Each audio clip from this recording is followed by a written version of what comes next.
Welcome to episode 4 of our podcast series, StreetSmart.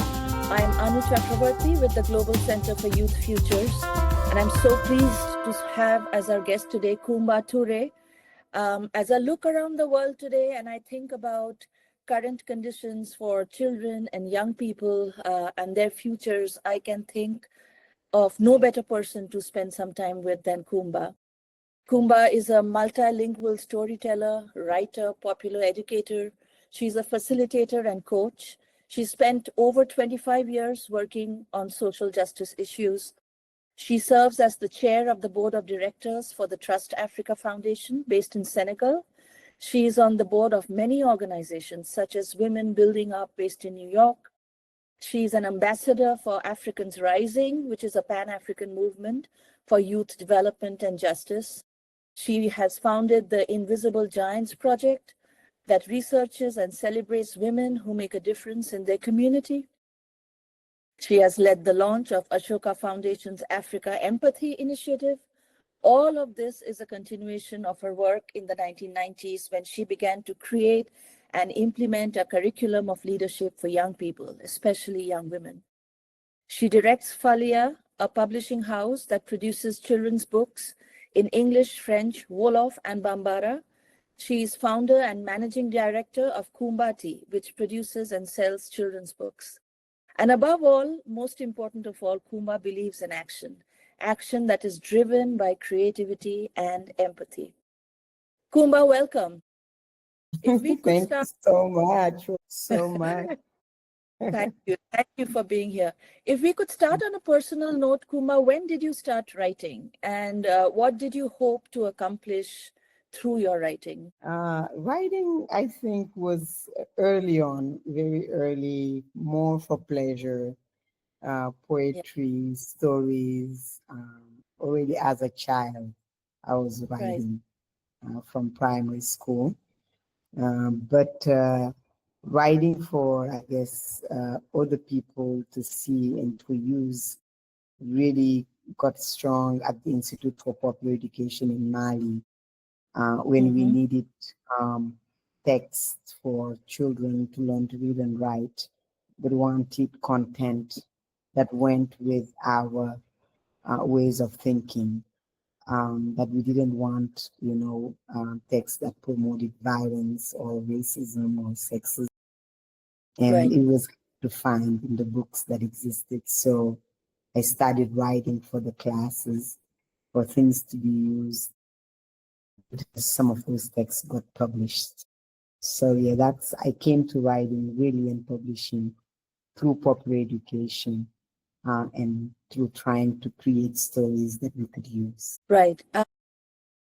As we speak, Coumba, there are thousands of children in war zones, thousands of children, they're running for safety from place to place in Central Africa, the Middle East, places in South Asia, thousands of children in refugee camps starving. From Gaza recently, we hear that children are asking to die. They prefer death over life in these circumstances. So for children so distressed, so disillusioned, for our young people, what can words and writing do for them? How can we help them with writing, the kind of writing such as you do, so informed by empathy and creativity? How can it help them survive? How can it give them hope? Can it empower them in some way? I guess the first thing about writing and storytelling is about memories. Keeping stories and memories, because what we do today is not only for today. So to me, it's important for children in all of these places that they are not forgotten, even those who died. Their stories, where they were born and what happened to them, should not die with them. It needs to be written somewhere. It needs to be part of our collective human memories to be able to fight what is happening today, because we build a better future by working today on some of the things even that we cannot prevent today. We can still put them together and have them as stories. The second piece is about allowing children to dream. And stories are not always about what is happening today in realities. It's also about dreaming and creating uh, better tomorrows.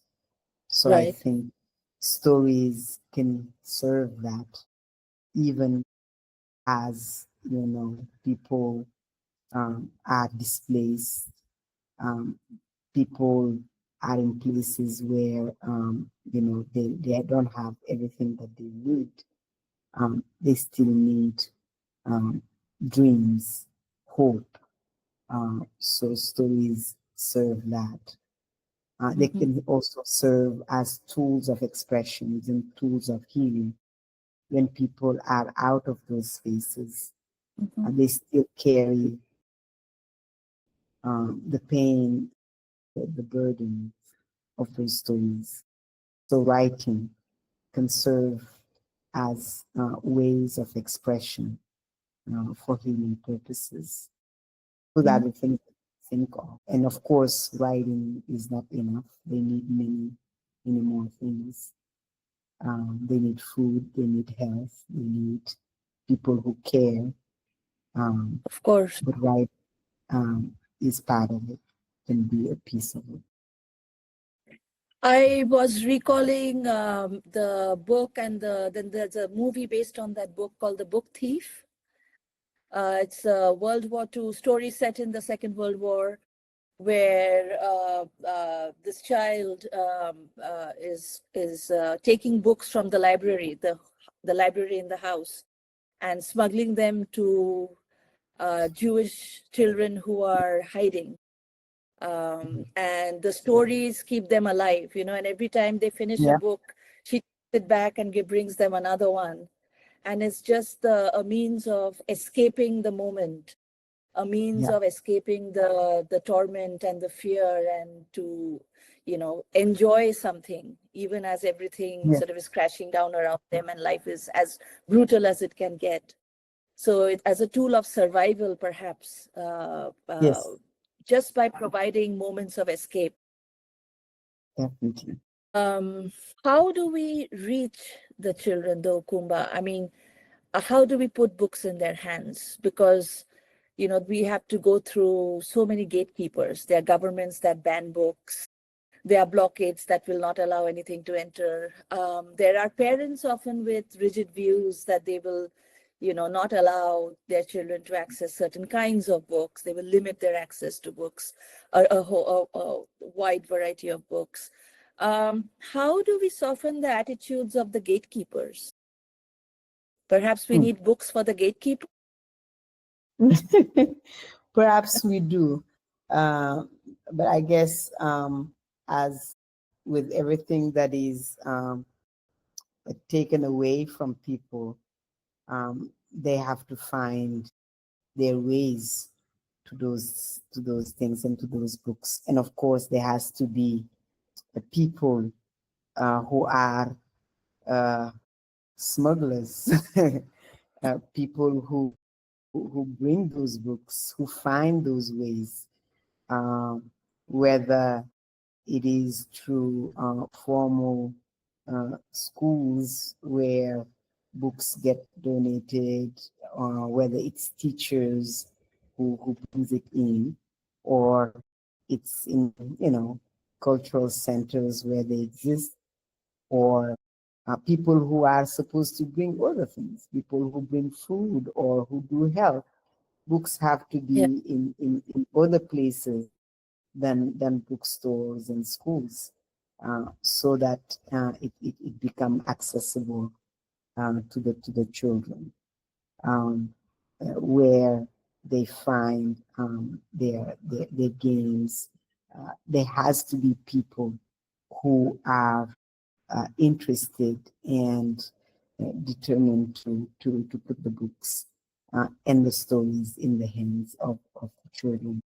And today, interestingly, I mean, of course, we have the physical books that are, still so important to have. There are Right. now ways to have access to books in format that people can see on phones, on computers, and Phones, so on. right, Mm. right. So there are new channels to get the books. There are new ways to hear stories that we didn't have before. And we hope that somehow through all of those channels, there are people who you know conscientiously do it, figure out how to get the stories to the children. That's right. I wonder if we are not counting too much. We are not counting too much on the goodwill of people and hoping that there are people present who are going to do these things. And my concern or question was more, how can we direct our words? How can we speak? We aim to reach the children, but how can we speak to the gatekeepers? How do we direct our narratives and stories and books to those who surround the children, such that their own attitudes may be softened a little bit, their minds may be open to the consideration of new ideas, that they don't necessarily see books as a threat to the well-being Mm. or to the current politics of the time. So I guess my question is really at this moment directed more towards, if you want to reach the children, we have to go through the grown-ups, and we can't assume too much of the grown-ups, particularly in these kinds of situations. And then, so how do we involve the grown-ups? How do we rally the grown-ups? And if the grown-ups are resistant, how do we create more flexibility with the power of our words and our stories and our narratives? The kind of work that you do. Well, I guess, I write for children and I make stories for children, but the truth is, adults are as happy to hear some of these stories. Like when we do the storytelling Yeah. session, when it goes with music, um, the stories are ageless. And, Mhm. many people wants to hear it. There is something that connects us to stories, that makes us hear stories. Right. So to me, that's one way when the adults themselves want to hear those stories.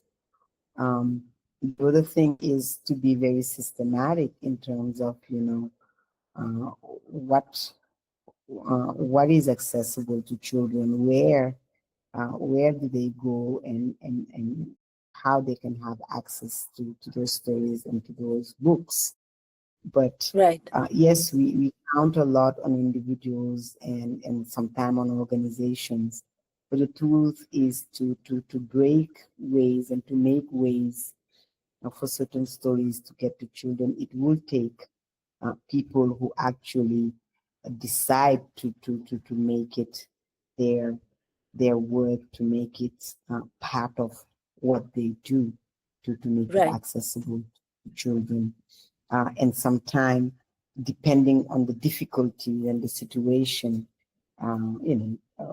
whether it's a country at war or just politically, that there are erasures of certain stories or people, then that's it will take activists, it will take um, storytellers, people, artists, teachers who make it their business to carry these stories. Yes.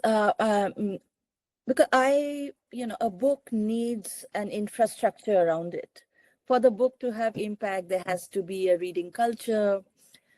Perhaps Yes, they need mentors to facilitate and guide discussions. They need a forum, a safe space. yes. So in places, I wonder, Coumba, if you have any insight into, if you could tell us a little bit about your work building these networks around reading, around discussion, around the exchange of ideas. And if there is anything there that might be relevant to recreating or building some of these same infrastructures in areas where people are forcibly displaced or war zones. It seems counterintuitive, but maybe there's something there. Maybe there are insights there, and there's guidance there on how we may attempt to do some of this work in these kinds of areas. Yeah, I think, of course, you need community libraries, for example, because you cannot count on existing systems in, even in places that are not in war zone. I live in Senegal. Access to a library is not like something that you can just get. I mean, if you're in the big city, of course, maybe in the capital, you'll have few library, and even then, um, you know, uh, it's not like it's something that is current.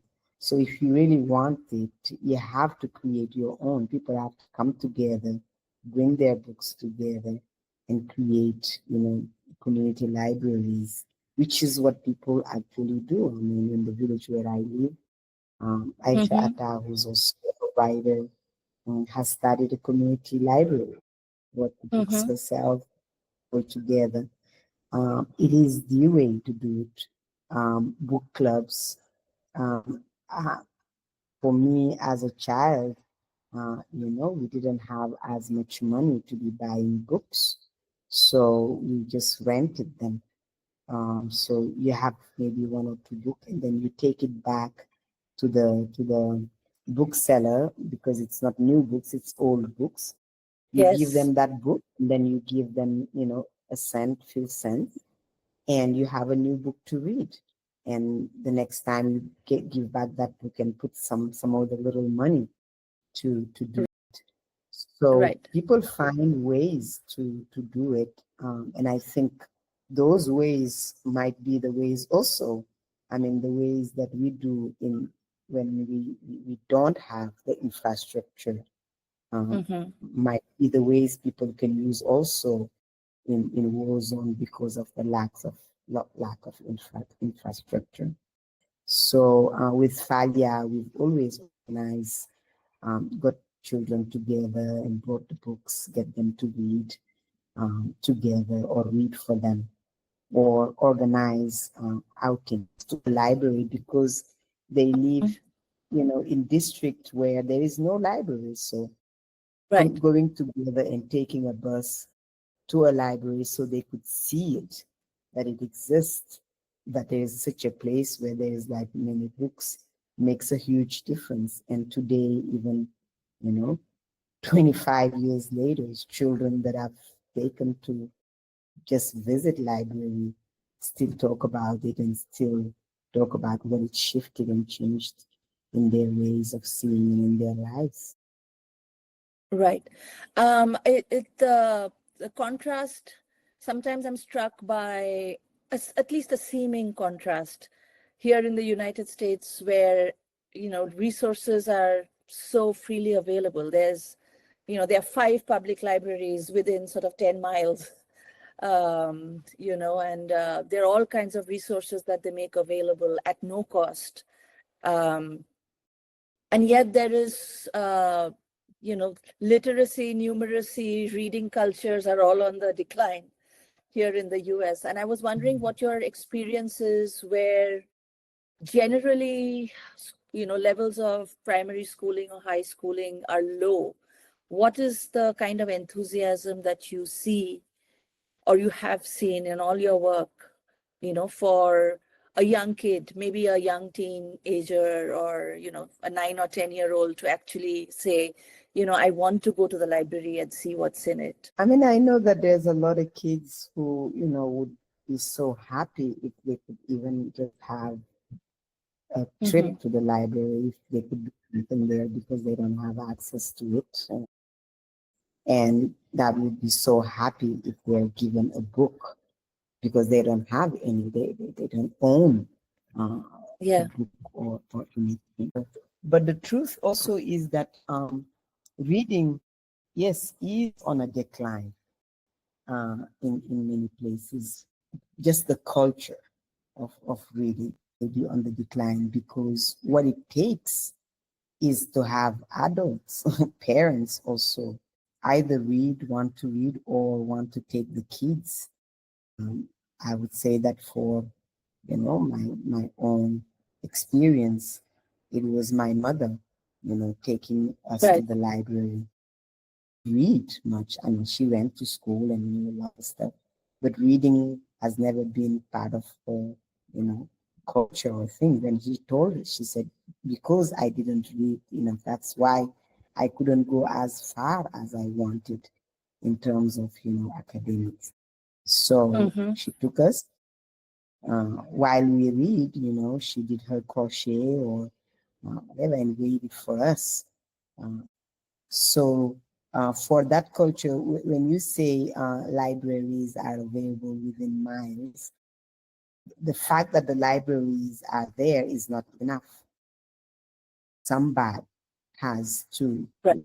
To take an instill interest the in, right. the culture of reading.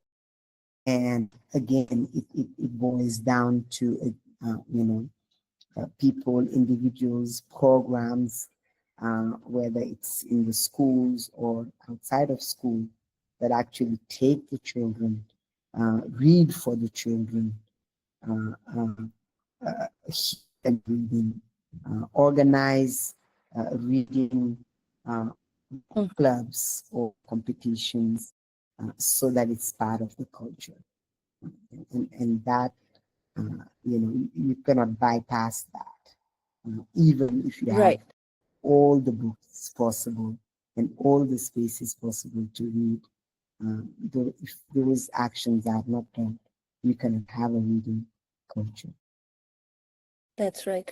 I remember a few weeks ago talking to some young people based out of Nairobi in Kenya, Mm, and they started a part-time tutoring program, and they had mm, rented this small space, and the children would come, and then they would sort of, after a few hours, wander off because they were hungry and needed food. So they would wander off trying to find a meal and then not come back.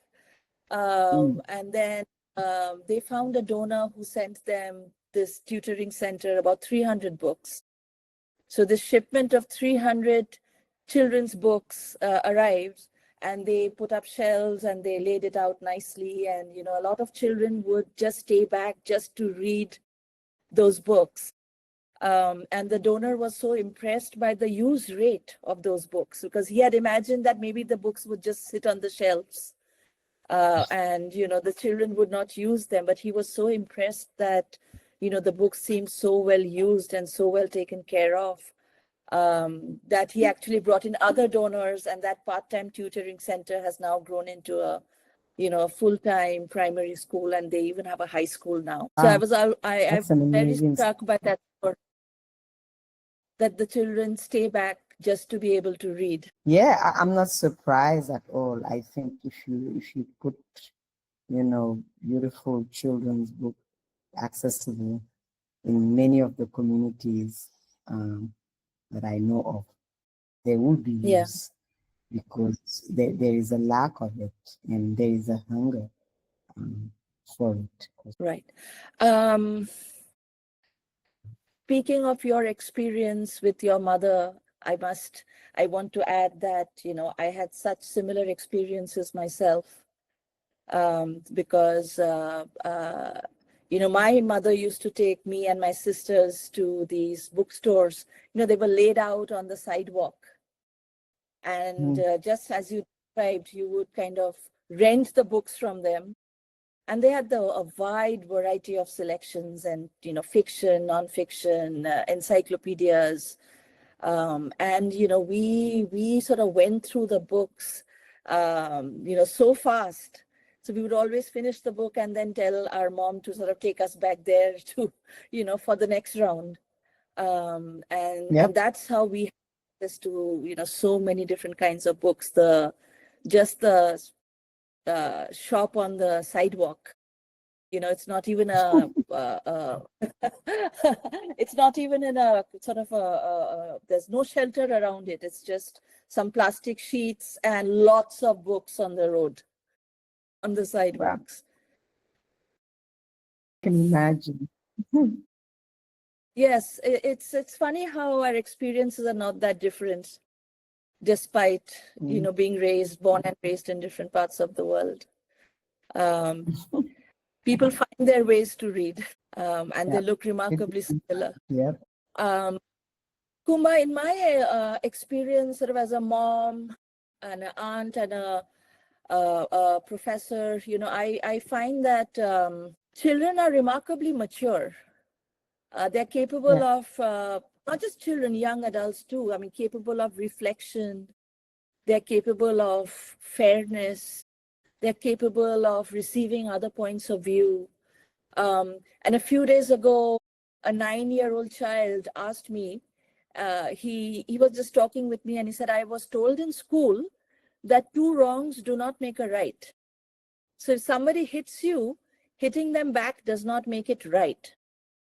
And he said that he understood that hitting back does not make things right. But then he asked, how is it fair that someone attacks you and you do not attack back in the same way? How is that fair? And then we had a very long and deep conversation about different ideas of, what it means to be fair, what is fairness. And I was trying to explain that there are many flexible ways of thinking about justice than the sort of rigid eye for an eye, tooth for a tooth approach. And we actually ended up having a wonderful conversation. So my question is, again, every time I think about children, I think of the grown-ups who surround them. For adults working with young people, how do we train them to listen, to be better listeners? How do we train them in facilitating dialogue? I mean, how do we train ourselves in facilitating dialogue? How do we teach through dialogue? I mean, these things are special skills that, one may not have just by virtue of being a grown up.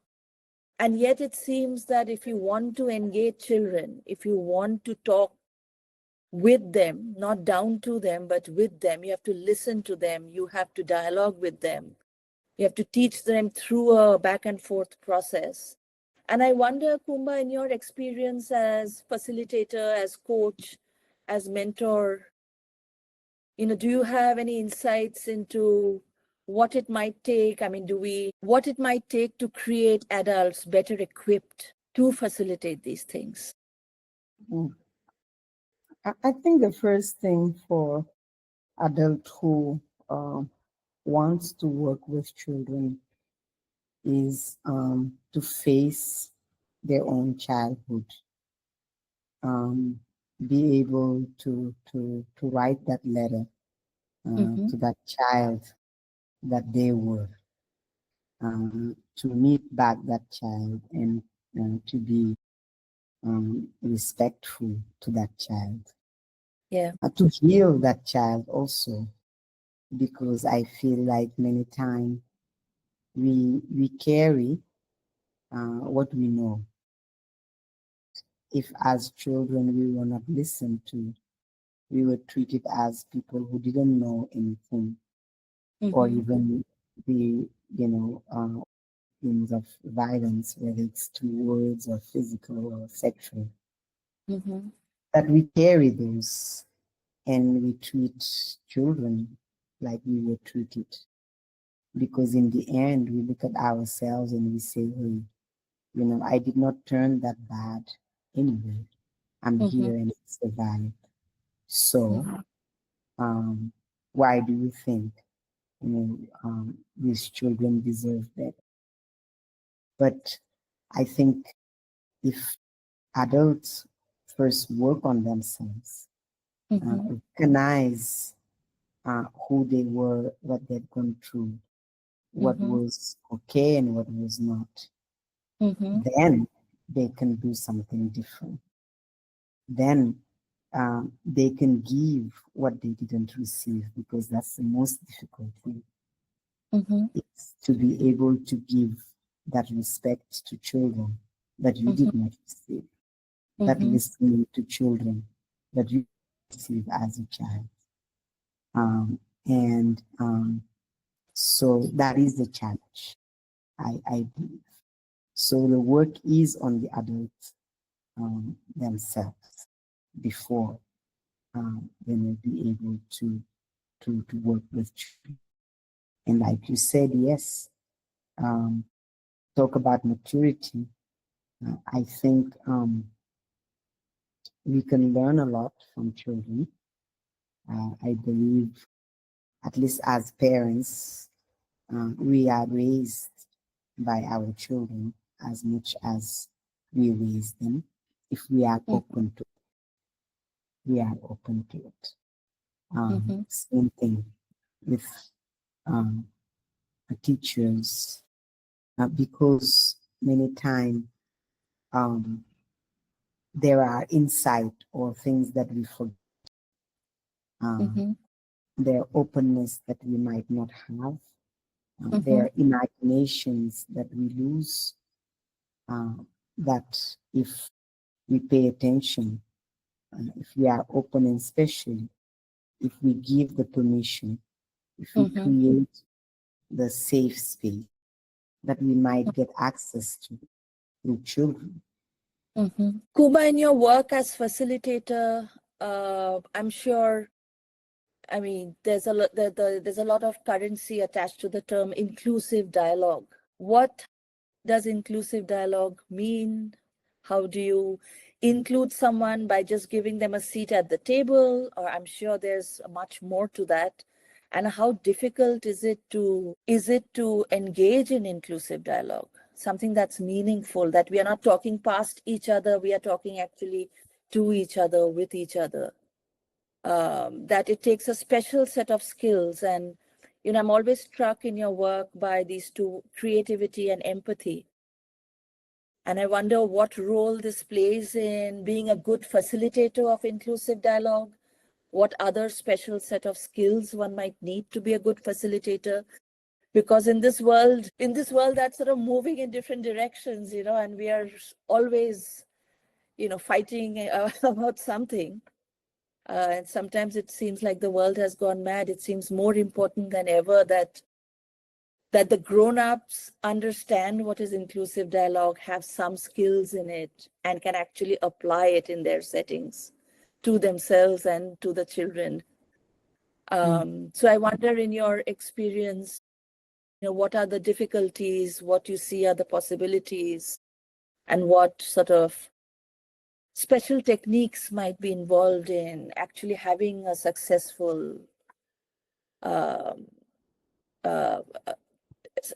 inclusive dialogue. I'm not sure.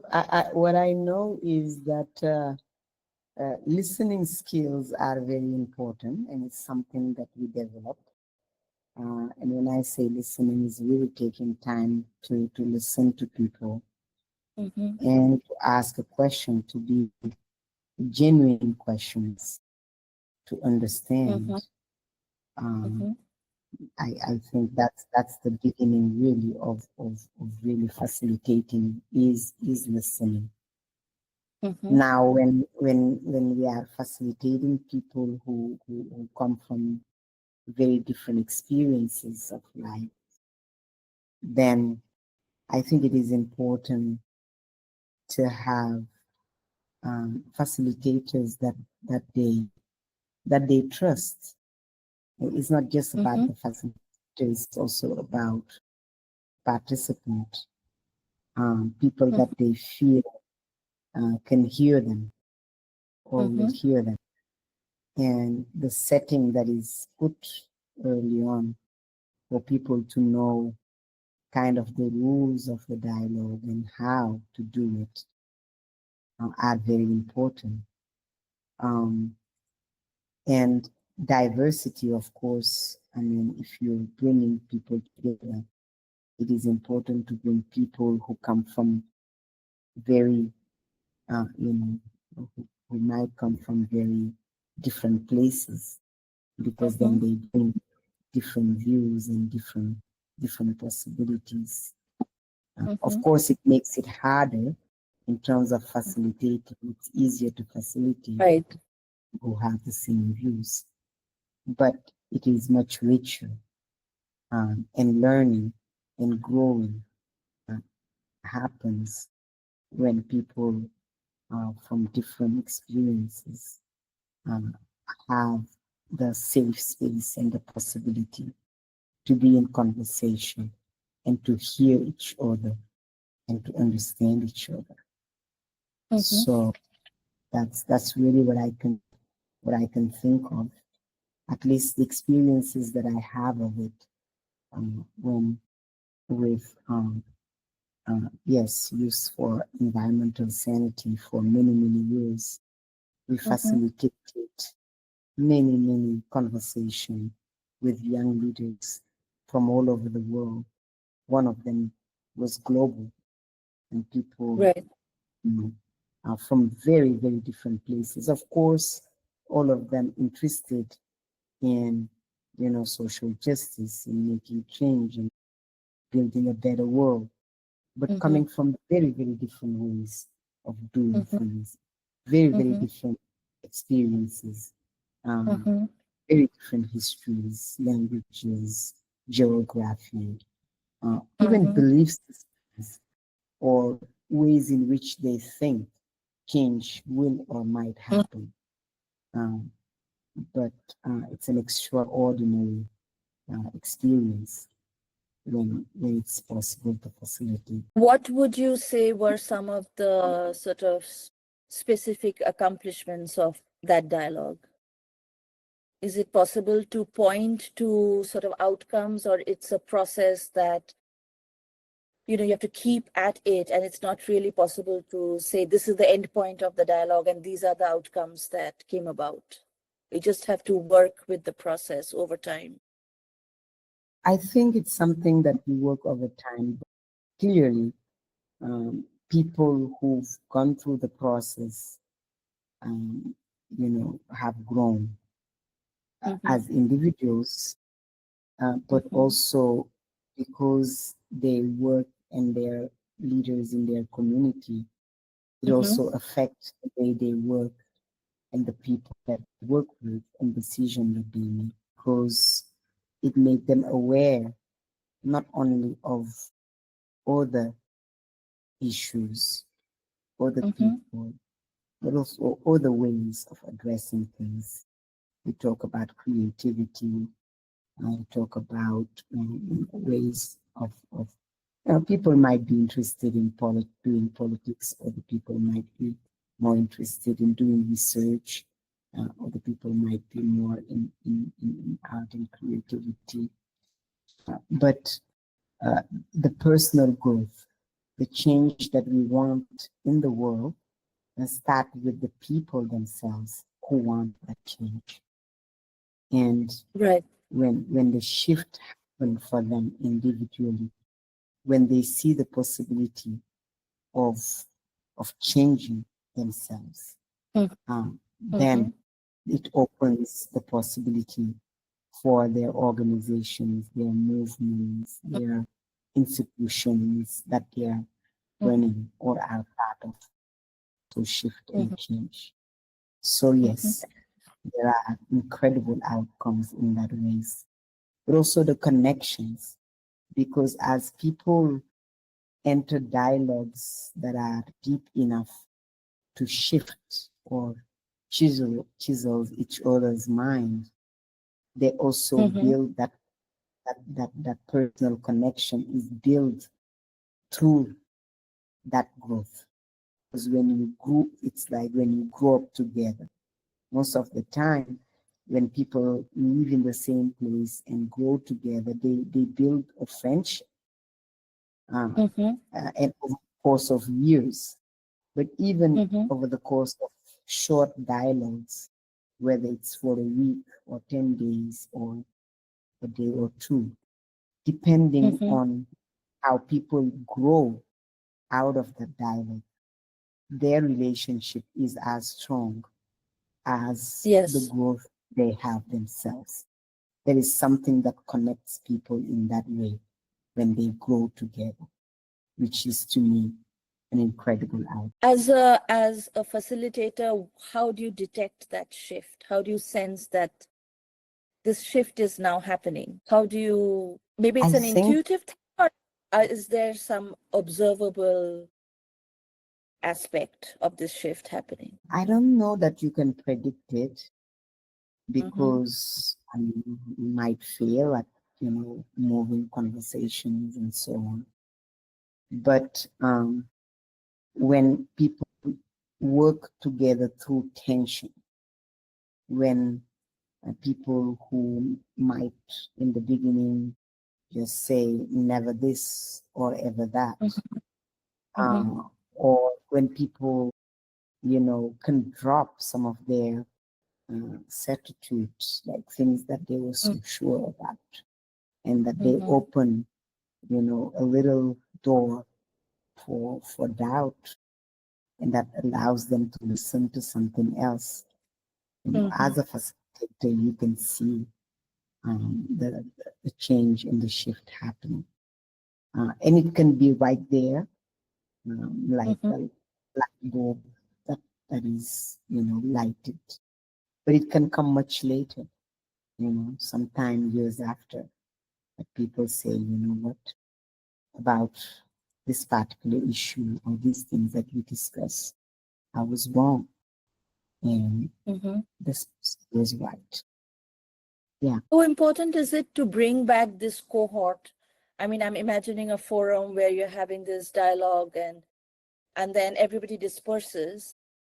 And how important is it to keep bringing them back, or are there are I mean, usually, every year there's a different cohort that comes in and networks and talks and dialogues, and then they disperse. And so there are different cohorts at different times. And I wonder if it's important to bring back older cohorts for new rounds or for continued rounds of engagement, or is it a better idea perhaps to leave them to their own devices to network and to continue the friendships at their own pace and according to their own needs? I think it would be wonderful to bring people back. We don't always have the possibility or the means to do so. Mm-hmm. But I think it would be amazing today to bring all of those young people. They used to be young, we used to be young, who have gone through these cohorts and see what has happened today. I mean, individually, when we follow, we see Mm-hmm. how incredible they are today in the world. All the things that Yeah. they are doing wherever they are, it's already incredible. But I think it would be incredible to bring people back together, for example, for the youth games, and see what has happened 20 years later or 30 years later, and what can we do now today for this world. It would be an amazing undertaking. Yes, I understand the point about resources, but I totally admire the perseverance with which you have done this work, Coumba, and again, your unwavering commitment to creativity and empathy in engaging in all of this work. I wonder, before we close, Coumba, if you might reflect a little bit on how we've been talking along these lines. We're talking about how words shift perspectives, how words can change an actor's approach to the world. Is there any other thing that you think is important to note, Coumba, before we close, as to about why words are important to action? Why do we need better words? Why do we need better narratives and better because in the sense that anything that's better that can provide a more peaceful outcome, a more sustainable outcome, an outcome everybody can accept. Instead of sort of dividing us and all these hierarchies and exclusions and the nonstop fighting, anything that creates a sense of peace is a better solution. So the search for words, the search for storytelling, this need to speak, how does it create change, sort of long-term change in the world, other than Hmm. sort of through the role of these intermediaries, that you are able to bring to, suppose we never brought them together. Suppose you never had the resources to organize even one cohort for an inclusive dialogue. And, we just had the power of our words and, maybe a speech or a book or a poem, the power of words to create action by moving actors through creativity and empathy. What is that? What's the magic there? Well, I guess we are human being, and we are touched by words and stories. Our stories are carried through words. If we just met, you and I mean, there are chances that we can communicate or be attracted, etc. But it is through words that we, we, we transfer our not only our knowledge, our feelings. It goes through the words. So the other thing is that most of the people, I think, carry stories, because even in belief systems, even in religions and all those things, it's always about the words. It's about the stories that people carry. It's the myth. It is those things that deeply make us dare or not dare to do things. It is through stories that people are open or hopeful or closed down. So to me, then our role is to create the stories that will help people be hopeful and not afraid. It is our role to bring the stories that will make people feel strong and about themselves and about their people. It is our role to create the stories that restores our humanity. That is the power of the words and the stories. And we are able to speak into existence even some of the things that do not exist yet, as we dream them, as we want them. So it is our role to speak into existence a better world, better stories, a more just world, and a more peaceful. I think that's so perfect. That's a perfect way of expressing the need for better words and better stories and what better might mean. Because so often we try to weaponize our stories. My story is more valid than your story. My suffering is more valid than your suffering. And sort of we even try to sort of create a hierarchy of suffering and hierarchy of victimhood, and we are always fighting for moral dominance. So I think the use of genuine empathy, real creativity, to create these better narratives that we may not seek to defeat our opponents with our words, but to connect with our opponents with our words. And all too often in wars, forced displacement situations, you are talking to people who are on the other side, so to speak. Unfortunate as it may be, even though you have so much in common, you have your age in common, you have other things in common. So Coumba, thank you so much for this wonderful conversation. I know I would, and I think our audience would love to spend some more time thinking about these issues with you.